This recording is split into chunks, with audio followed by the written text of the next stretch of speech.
वंचित बहुजन आघाडीच्या भूमिकेवर नेहमीच आरोप करण्यात येतो। भारतीय जनता पक्षाची ही बी टीम आहे असाही आरोप त्यांच्यावर वेळोवेळी करण्यात आला आहे।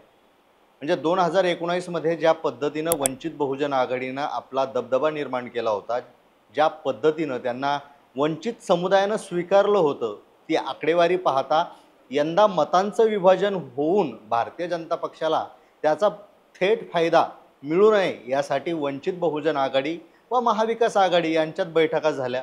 शेवटी निष्पन्न काहीच झालं नाही आणि अखेर प्रकाश आंबेडकर यांनी स्वबळावर लढण्याचा निर्णय घेतला। आता यामध्येही त्यांनी काँग्रेसच्या ज्या 7 जागा आहेत, म्हणजे ज्या काही काँग्रेस सुचवतील त्या 7 जागावर ते सहकार्य करणार आहेत अशी भूमिका त्यांनी घेतली होती। पण या सगळ्यांमध्ये सगळ्यात महत्त्वाचा जो मतदारसंघ ठरतो तो म्हणजे छत्रपती संभाजीनगरचा मतदारसंघ। कारण वंचित आणि एमआयएमच्या युतीतून जो एकमेव खासदार निवडून आला होता तो म्हणजे छत्रपती संभाजीनगरहून आला होता, ते म्हणजे इम्तियाज जलील। आता एमआयएम आणि वंचित या दोघांची युती आता सध्या नाही आहे। विद्यमान खासदार जलील हे पुन्हा एकदा रणांगणात उतरलेत। आता वंचित तिथून नेमकं काय भूमिका घेतं हे पाहणं अत्यंत उत्सुकतेचं ठरतंय। आता दुसरीकडे जर आपण विचार केला तर वंचितच्या पाठिंब्याशिवाय आपण जिंकून येऊ शकत नाही ही जाणीव कुठेतरी जलील यांना असावी, म्हणून त्यांनी मैत्रीचा हात पुढे केला होता अशी चर्चा होती। त्याच्या पुढे जाऊन विचार करायचा झाला तर अमरावती असेल, अकोला असेल, या ज्या मतदारसंघ आहे या मतदारसंघामध्ये त्यांनी सरळ सरळ वंचितला पाठिंबा दिला आहे असं दिसतंय। कदाचित आपण पाठिंबा दिला म्हणून तेही आपल्याला पाठिंबा देतील अशी त्यांची खेळी असू शकते असंही बोललं जातंय। पण वंचितनं इथून अफसर खान यांना उमेदवारी दिली आहे। अर्थातच अफसर खान आता मुस्लिम मतांची विभाजणी करतील आणि त्याचा सरळ सरळ जो फटका आहे तो इम्तियाज जलील यांना बसू शकतो असंही बोललं जातं। पण इथली जी आतापर्यंतची वंचितची भूमिका राहिलेली आहे ती फारशी लक्षात येत नाही, कारण ती तितकी स्पष्टच होत नाही आहे। वंचितनं मुस्लिम उमेदवाराला उमेदवारी दिली, एक वातावरण तयार केलं, नंतर चर्चा सुरू व्हायला लागल्या की काही ठिकाणी वंचितनं माघार घेतली तर काही ठिकाणी उमेदवार बदलून दिलेत।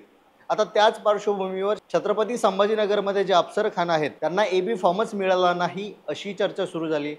यामागे एकतर दुसरा उमेदवार देण्याची शक्यता वर्तवली जात होती, किंवा दुसरी शक्यता अशी होती की जलील यांनी अकोला, अमरावती व इतर काही ठिकाणी वंचितला पाठिंबा दिल्यामुळे किंवा आंबेडकर विचारसरणीच्या पक्षांना उमेदवारांना पाठिंबा दिल्यामुळे जलील यांनाही वंचितचा पाठिंबा या मतदारसंघातून मिळेल अशी चर्चा होती। आता या दोन्ही शक्यता जर आपण पाहिल्या तर कुठेही स्पष्ट होताना दिसत नाही। आणि पुन्हा एकदा असं माहिती होतंय आता की जो एबी फॉर्मचा जो मुद्दा चालू होता तो एबी फॉर्म अफसर खान यांना मिळाला आहे।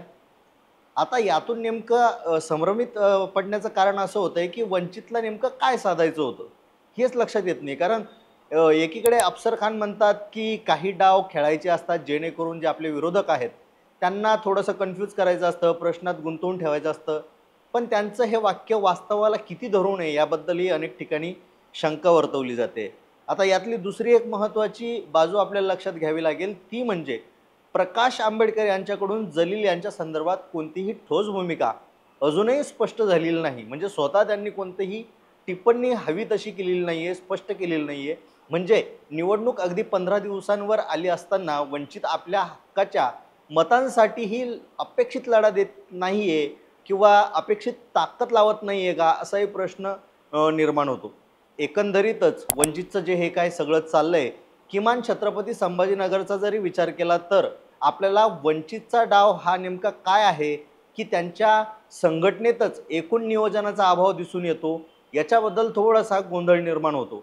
नेमकं वंचितला यातून काय साधायचं आहे की त्यांच्या संघटनेत एक वाक्यता नाही आहे अशी जी एक चर्चा सुरू झाली आहे, याला स्पष्ट असं उत्तर कुठंच मिळत नाही।